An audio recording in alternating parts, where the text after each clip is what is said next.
Herkese merhaba, hoş geldiniz. Ben Zorlu PSM Kurumsal Satış ekibinden Merve Karaçöl. Bugün Dijilog, Zorlu PSM ve İKSV işbirliği ile gerçekleşen çevrimiçi diyalog serisi olan Future Tellers, Gelecek Anlatıcılarının 5. ve sonuncu oturumu ile sizlerleyiz. Bugün amacımız turizm gelirlerinin %30 payına sahip, senede yaklaşık 9 milyar dolar gelir yaratan, 50'den fazla yan sektör ile 120 binden fazla çalışanı ekosisteminde barındıran toplantı etkinlik endüstrisinin pandemi süreciyle yaşadığı dijitalleşme deneyimlerini, sorun ve soruları birlikte konuşmak, düşünmek ve ileriye dönük ilham verebilecek savları birlikte bulabilmeyi arzu ediyoruz. Etkinlik endüstrisinde mekanın büyüsünü dijital dünyanın sihirleriyle daha fazla tanıştırarak yeni, belki daha önce hiç denenmemiş deneyimleri sunabileceğimiz, yeniden yorumlanabilecek bir dünyanın bizi beklediğini de düşünüyoruz. Ben müsaadenizle kısaca herkesi tanıtmak istiyorum. Sonra da çok sözü uzatmadan onlara söz vermek istiyorum. Ahmet Gürbüz, İllüzyonist Digital Arts Studio kurucu ve genel müdürü. Altan Şengül, Jules Verne Kreatif Projeler ve Organizasyonlar Müdürü. Birce Güler, Kapital Medya Pazarlama Direktörü, bizimle Brandwiki'de paylaşıyor olacak. Cemal Beyazıt, İstanbul Hazır Giyim ve Konfeksiyon İhracatçıları Birliği Koordinatörü. Cemal Bey bizde süregelen, şu an devam eden İstanbul Fashion Week tecrübelerini aktarıyor olacak.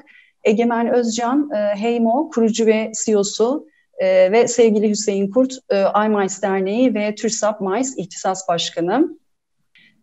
Cemal Bey, İstanbul Fashion Week hem içerisinde yer aldığı sektör hem de şehir için, İstanbul destinasyonu için vazgeçilmez etkinliklerden bir tanesi. Bu minvalde Türkiye'nin ilk dijital moda haftasının dijitale evrilmesi, beklentileriniz ve hazırlık süreciyle beraber etkinliğin başladığı tarihle birlikte bugüne kadar deneyimledikleriniz çerçevesinde süreci nasıl değerlendirirsiniz? Sizden başlayalım lütfen. Buyurun. Hazır giyim endüstrisi bilindiği gibi Türkiye'nin ihracatta 3. büyük sektörü. Avrupa Birliği'nin 2. büyük tedarikçisiyiz. Dünyada da 5 ve 6. sıralarda tedarikte ön sırada yer alan ülkelerden bir tanesiyiz. Yıllık 18 milyar dolar civarında bir ihracatımız var. Ve son 2-3 yıl içerisinde de bu rakamlar içerisinde sürekli hareket eden bir yapımız vardı. Bir strateji çalışması sonrasında bu seviyelerden yukarılara nasıl gidebiliriz diye bir çalışma yapmıştık. Gelecekteki hedeflerimize ulaşmak için neleri yapmalıyız, nasıl yapmalıyız ki bu gelişmelerden daha çok pay alalım. İşte bugünkü 18'imizi işte orta vadede 30 milyar dolar civarlarına, uzun vadede de 60 milyar dolar civarlarına çıkartalım diye. Ve bu çalışma içerisinde önemli 4 tane madde bizi karşımıza çıktı. İşte dünya çapında 5 Türk markası oluşturmak, global tanıtım, algı yönetimi, lobicilik, yeni tasarımcı ve endüstri modeli işbirliği, en dijital tedarik zinciri, üretimin yeniden yapılandırılması. Aslında biz dijitale hazırlanıyorduk. Ama gelecek o kadar hızlı geldi ki biz planlamamızı biraz daha öne çekerek dijital moda haftasını başlattık ve 3 gündür bilmiyorum izleme imkanınız oldu mu ya da konuklarımızın oldu mu başarılı bir şekilde ilerliyoruz. Diğer dönemlerden farklı neyi yaptık? Aslında dijital moda haftalarının diğerinden en büyük farkı şuydu. Yani moda haftaları ki Merve Hanım da bilirler, PSM'de uzun yıllar beraberce çalıştık. İşte 5 gün boyunca toplamda 20 bin kişilik bir izleyici kitlesine ulaşıyorduk. Ayrıcalıklı bir alan gibi gözüküyordu. Daha çok bazen demokratik değil derdik. Yani işte ön sıralarda var olma kavgası yaşardık. Ama dijital ortama taşınınca bir kere demokratik bir alana açıldık. Herkesin rahatlıkla erişebileceği, sadece moda profesyonellerin ya da buyer'ların değil, herkesin izleyebileceği her zaman, yani şu anda mesela 14.30'da başlayan bir defilenin canlı yayında kritikleri yapılıyor. Bu tüm dünyada, tüm mecralarda yapılıyor. Ama bunu siz bugün kaçırırsanız akşam saatlerinde de izleme olanağınız var. Moda profesyonelleri, özellikle satın almacılar bunu daha detaylı ve uzun sürede inceleyip kararlarını verme şanslarına sahipler.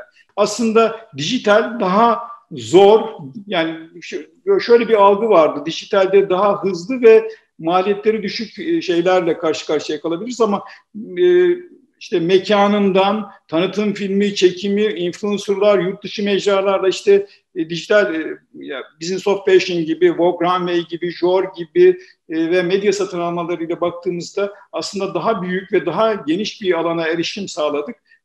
Sonuçları da birinci turda söylediğim gibi gayet başarılı gözüküyor. İllüzyonist Ahmet Gürbüz'e dönmek istiyorum. Ahmet, biz Alice müzikaliyle aslında yaratıcı endüstriler ve dijital dünyanın entegrasyonunun çok güzel işlendiği çok kıymetli örneklerden birinde beraber çalışma fırsatımız oldu. Beraber deneyimledik bu dönüşümü. Sahne üzerinde fiziken gerçekleşen bir akışa dijital entegrasyon eklenerek deneyimin daha da arttığını görebildik. Bunu seyircinin yüzünde de gördük aslında. Pandemi süreciyle tabii bir nevi kopuşu oldu o fiziksel dünya ile dijitalin entegrasyonunda.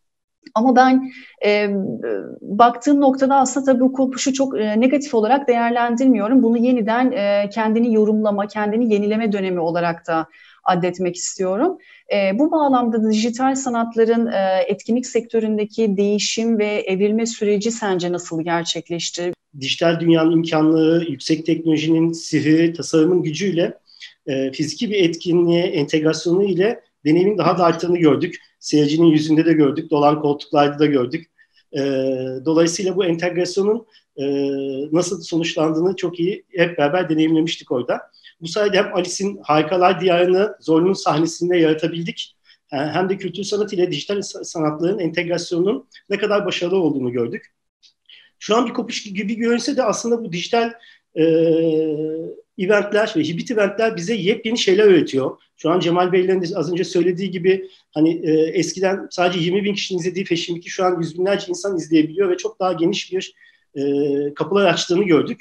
Gelecek muhtemelen böyle şekillenecek. Yani daha çok hibrit olacak. Gelecek dijital eventlerle fiziki eventlerin birleştiği eventlere dönüşecek daha fazla. Bu bağlamda dijital sanatlarla etkinlik sektörü beraber bu pandemi sürecini bu şekilde atlatacak. Peki buradaki fırsatlar ve tehditler tabii ki var. Bir kere bunları deneyimlemek gerekiyor. Hani dijital eventleri, sanal eventleri, hibrit eventleri bu süreç boyunca deneyimlemek gerekiyor. Çünkü buradan çıkacak know-how'lar bu deneyimleri gerçekleştiren insanlarda olacak. İkincisi bizim etkinlik sektöründe ve işte dijital sanatlarda en çok şikayet ettiğimiz konulardan biri zamansızlıktı. Çok hızlı ilerleyen bir sektörde çalışıyoruz ve hani yaratım süreci için hep çok az vakit kalıyordu. Biraz bizim için aslında onu sağladı. Yani durup kendimiz bir şeyler üretmek için bize bir zaman tanıdı. Bunu yapabilmek gerçekten çok hoş. Hani böyle bir zamanı bulabilmek. Ama aslında tek sorunun zaman olmadığını da gördük. Çünkü gerçekten üretebilmek sadece zamanla ilgili olan bir şey değil. Bir ekip halinde bir multidisipliner yapıyla üretmek gerekiyor. Bu olduğu sürece evet çok güzel şeyler üretilebiliyor. Bu pandemiyle şunu gördük. Sadece multidisipliner olmak yetmiyor. Çünkü evet birçok yetenekte sahip birçok farklı disiplinden insanları bir arada çalışabiliyorsunuz ama beraber bir şey üretmek yani interdisipliner bir yapıya geçmek gerekiyor.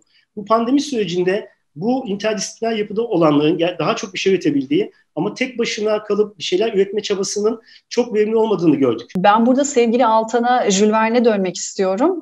Teknoloji odaklı etkinlikler dahi hani pandemi döneminde dönüşüme uğrarken müşterilerin beklentileri, deneyimleri ve bu sürece adaptasyonları ile ilgili senin gözlemlerin ve deneyimlerin nelerdi? Neler söylersin bize? Beklentiler dediğimizde şimdi bizim işimizin temelini iletişim oluşturduğu kadar yani etkileşim de oluşturuyor. Bunu göz ardı etmememiz gerekiyor. Ve bu iki temel değer müşteri tarafında da etkinlik yönetimi firmaları tarafında da değişmeyen beklenti olmaya devam ediyor ve edecek. Yani fiziksel etkinliklerimizi biz bu iki değeri üst seviyelerde tutacak şekilde planlarken pandemiyle birlikte bundan vazgeçmemiz söz konusu olamazdı. Yani her konuda olduğu gibi bu sürecin oldukça zorlukları oldu. Yani ciddi zorluklarımız oldu. İlk zamanlar karşılaştığımız direnç aslında hiç de yabancı olmadığımız bir konuydu. Yani içinde bulunduğumuz çağ bizi çok hızlı tüketmeye teşvik ediyor. Bunun yansımalarını online etkinliklerde de gördük. Yani alıştığımız teknoloji çok hızlı tüketen bir yapımız var. Ve katılımcıların ilgisini yani 20 dakikadan fazla toplamak çok mümkün değildi açıkçası. Yani ne kadar iyi isim çıkarırsanız çıkarın o cama bakmaktan öte işte Cemal Bey'in bahsettiği gibi ileriye gidemedi. Zaman zaman internet altyapılarının yetersizliğiyle karşılaştık ve o deneyim kesintiye uğrayınca aldığımız tat azalmaya başladı. Ama ve hani bununla beraber de bu girişimlerin başarısız olacağını düşünmeye başladık. Yani bunu hiçbirimiz inkar edemeyiz. Yani bir dönemimiz evet hani bu online bu şekilde olmayacak çünkü inancımız her zaman fiziksel olarak devam etmek yönünde. Fakat tabii her gün yeni bir güne uyanıyoruz. Yani her gün yeni bir değişiklikle ilerlediğimiz bir süreç yaşıyoruz. Yani sektördeki iş ortaklarımızla az önce işte Ahmet Bey'in bahsettiği gibi yatırımlarını dijitale yapmaya başladı ve çok inanılmaz bir şekilde uyum sağlamaya başladı. Yeni yaratıcı fikirlerle bu online o sıkıcı cam dünyayı alışık olduğumuz, o görmekten keyif aldığımız büyük sahnelere, büyük platformlara, işte hologram teknolojinin ekranda görebileceğimiz noktalara taşımaya başladık. Ya ben bu noktada gerçekten sektörümüzü ve iş ortaklarımızı dan gurur duyuyorum. Yani çok hızlı bir şekilde adapte olup o çabayı göstermeye devam ettik ve şu anda geldiğimiz noktada zaten çok büyük etkinliklerin online ortamda yapıldığını konuşuyoruz. Demek ki buna inancımız tam ve iyiye doğru götürmeyi başardık. Yani çok daha eğlenceli, çok daha ilgi çekici bir noktaya geldi. Özetle çok kısa burayı toparlamak istiyorum. Hani yepyeni iş modelleri ve işbirlikleri ortaya çıktı. Az önce bahsettiğimiz multidisipliner, interdisipliner işbirlikleri ortaya çıktı ve her kademede yaratıcılığın körüklendiği bir dönemden geçiyoruz gerçekten. En basit maske üreten insan bile ona nasıl bir fark katabilirimi gerçekten bu dönemde araştırmaya başladı. Bu noktada ben çok seviniyorum açıkçası. Yani bu krizi muazzam değer yaratan böyle hizmet türlerine geçişin bir nasıl diyeyim katalizör olarak kullanıp yatırımlarımızı hani buna öncelik vermeye biz Jules Verne Mice olarak devam ediyor olacağız. Sektördeki diğer iş ortaklarımızda da zaten bu girişimleri görüyoruz. O yüzden devam edeceğini düşünüyorum. Aslında dijitalleşme çok da bizim hayatımızdan bu kadar uzak değilken bu pandeminin gelişiyle beraber sektörün kendisi, ekosistemi ve ilgili az önce konuşmamın başında verdiğim o bir sürü paydaşlar aslında bu süreci nasıl algıladılar, nasıl yorumladılar, ne gibi tecrübeleri oldu? 2020 yılı güzel başlamıştı dedik. Ta ki Mart ayına kadar, kara Mart ayına kadar. Mart ayı başı itibariyle Merve Hanımcığım iptaller ve ertelemeler maalesef kıyamet gibi, yağmur gibi yağdı. İlk etapta fiziki organizasyonların birçoğu Eylül ayı ve sonrasına ertelendi. Bu süre zarfına kadar olan işler ise format değiştirip hepimizin bildiği ya online ya da hibrit tabiriyle hibrit organizasyonlar olarak nitelendirdiğimiz belli sayıdaki katılımcının fiziki olarak katıldığı, bunun dışındaki katılımcıların ise online olarak takip edebildiği etkinlikler formatı haline geldi. Aslında hibrit organizasyonlar geçmiş yıllarda da tıp kongrelerinden tutun birçok organizasyonlarda vardı. Sadece bu süreç şu anda geçici bir pandemi kaynaklı krizin getirmiş olduğu süreçle birlikte geçici bir format olarak denendi diyebilirim. Neden denendi? Çünkü aslına bakarsanız baktılar ki özellikle corporate firmalar, kurumsal firmalar bu da çözüm değil. Daha sonra yeşil stüdyolar diye adlandırdığımız green box'ların olduğu stüdyoları görmeye başladık. Fakat bunların tamamı orta ve uzun vadede aslına bakarsanız tamamıyla iş hayatının doğasına ve insanın yapısına ters. Gelecekte neler bekliyor? Biraz onlara da değinelim. Açıkçası kısa vadede bu etkinlikler biraz daha devam edecek. Çünkü hepimiz biliyoruz ki aşı ve tedavi süreci tarafında çok olumlu gelişmeler olmadığı sürece hatta aşı ve tedavi süreci bulunup üretim, dağıtım ve aşılanma süreci olmadan fiziki etkinliklerin başlamasını ve eski randımanında başlamasını beklemek bence çok doğru olmayacaktır. Süzgecini alarak Brand Week 2020'yi kurgularken ve dijitale dönüştürürken ne gibi deneyimleriniz oldu? Bize neler aktarırsın bu süreçte? Pandemi döneminde bir anda işte fiziksel etkinliklerin durmasıyla ilk işimiz bu sürece işte nasıl adapte olacağız, neler yapabiliriz onlara bakmak oldu. Bunun için de kendi oluşumlarımızdan CMO Society ve Creative Society gibi oluşumlarla bir araya gelerek mini online buluşmalar organize ettik. Ve bu buluşmaların ardından bunları biraz daha büyüterek Medyacet Live serisini başlattık. Nisan-Haziran tarihleri arasında 3 ay boyunca 12 tane online konferans düzenledik ve yaklaşık 10 binin üzerinde katılımcı dahil oldu. Bunlar kapalı etkinliklerdi. Gördük ki birazcık artık bu dönemde hedef kitleye doğrudan odaklı etkinlikler daha başarılı oldu. Burada da hani böyle bir ticari bir gelirden ziyade biraz böyle dijital taraftaki kaslarımızı geliştirmekti. Çünkü gördük ki yani artık bu bir süre en azından bu iş bu tarafa doğru gidecek ve biz de artık Brand Week'i son 10 senede yaptığımız gibi yapamayacağız. Bir şekilde o dönemde işte dijital mi, online mi, hibrit mi, yarı hibrit mi vesaire hani her gün bir karar değişikliği oluyordu gündeme bağlı olarak. Hı hı. Bu mini Medyakent Live'lar güzel oldu. Gerçekten de bu hazırlık döneminde bize güç katmış oldu ve o deneyimi katmış oldu. Bu sene de Brand Week için yine çok güçlü bir içerik hazırladık. Hani hep böyle avantajları, dezavantajları konuşuyoruz. Çok şu anlamda güzel bir avantajı oldu. Yurt dışındaki konuşmacıları son senelerde Türkiye'ye getirmek çok kolay değildi. Hem işte bizim açımızdan kur farkından olsun, işte onlar açısından biraz Türkiye'nin güvenliği vesaire endişelerin olması nedeniyle.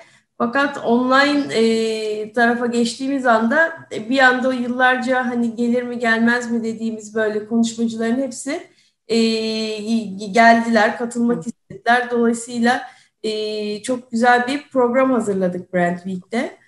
Bu sene 5 gün boyunca online bir platform üzerinden fiziksel ve de fiziksel bir sahneden seyircisiz olarak canlı olarak yayınlayacağız Brand Week'i. 3 tane sahnemiz olacak. İşte yaratıcılığın yeni kodları, teknolojide ve kültürde trendler, deneyim tasarımı, medyanın geleceği gibi böyle çok çeşitli kollarda konuya yer vereceğiz. Harika. Networking de tabii ki bizim olmazsa olmazımız. Bu seneye kadar marka bağımlı ya da bağımsız networking buluşmaları bizim için çok önemliydi. Bu sene de aynı şekilde bunu online platformlar üzerinde gerçekleştireceğiz. Nasıl daha önce işte sponsorlarla konuşmacıları bir kurguda bir araya getiriyorsak, işte nasıl ki sponsorların işte basın lansmanları, networking buluşmaları oluyorsa bunların hepsini online bir platformun üzerinde bir arada yapacağız. Deneyimi tasarlayan ve sunan bir başka profesyonele sevgili Egemen Özcan'a dönmek istiyorum.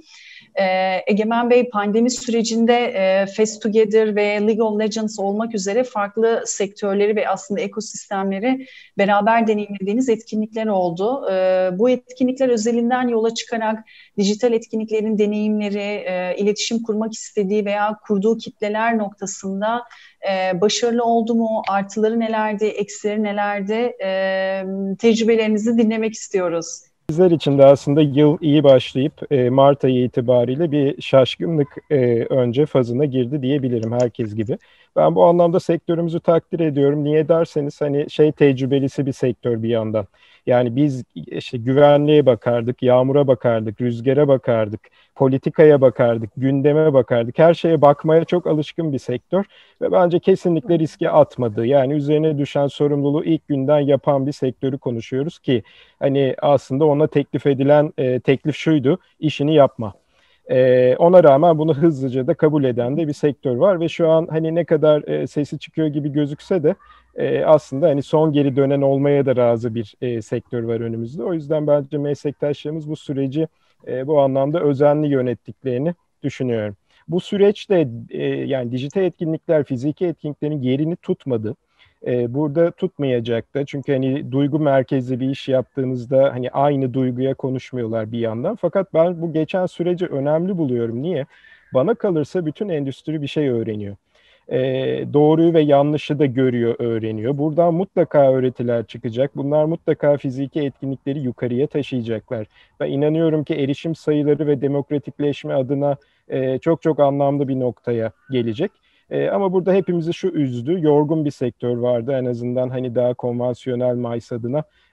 Bazısının nefesi belki yetmedi ve kültür sanat tarafına girdiğinizde de maalesef ülkede yeni gelişmekte olan, her defasında ayağına bir taş takılan bir kültür sanat altyapısı ve kitlesi vardı. Onlar adına da mühim bir duraksama olduğunu düşünüyorum bu noktada. Bir an evvel oranın geri dönmesini bekliyoruz. Çünkü konu biraz sonuç. Hepimizin evde olduğu bir cumartesiydi. Çok ciddi bir katılım, çok ciddi bir gönüllülük, çok ciddi bir pandemiden dolayı iş gücü kaybı yaşayan, yaklaşık ihtiyaç haritası üstündeki 330 bin ihtiyaca karşılık bir fayda sağlanması, inanılmaz bir erişim. 12,5 milyon kez izlendi 24 saatte. Unique izleyici sayısı 1,3 milyon. Yani Türkiye'nin bugüne kadar en çok, halen de bu rekorunu koruyor, izlenmiş YouTube canlı yayınıdır. Dünyada da 5. sırada. O yüzden de hani tam şey olarak tabir edebiliriz. Çok doğru zamanda doğru yerdeydi. Hani belki o şey duygusu geçmedi.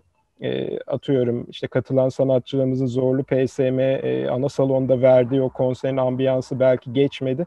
Ama evinde ve herkesin evinde olarak katıldığı, verdiği ambiyans başka bir duyguya neden olduğunu düşünüyorum. Temel iş alanı o fiziki atmosferi kurmaktan geçiyor. Bazısının bir de yan endüstrileri de ekleyin lütfen buna. O iş kollarının tamamı çok ciddi bir mağduriyet yaşadıklarını düşünüyorum. Ben biraz dijitalleşmeyle Big Data'yı üretim tarafında eşleştiriyorum ve bu bize gelecekte çok ciddi bir rekabet avantajı ve eşitleme getirecek. Bu alanı hazırlıklı olan sektörler çok şey kazanacaklar diye düşünüyorum. Sağ olun, çok teşekkürler. Çok teşekkürler. Çok sağ olun. Hoşçakalın. Görüşmek üzere. Hoşçakalın. Hoşçakalın, görüşmek üzere. Görüşmek üzere.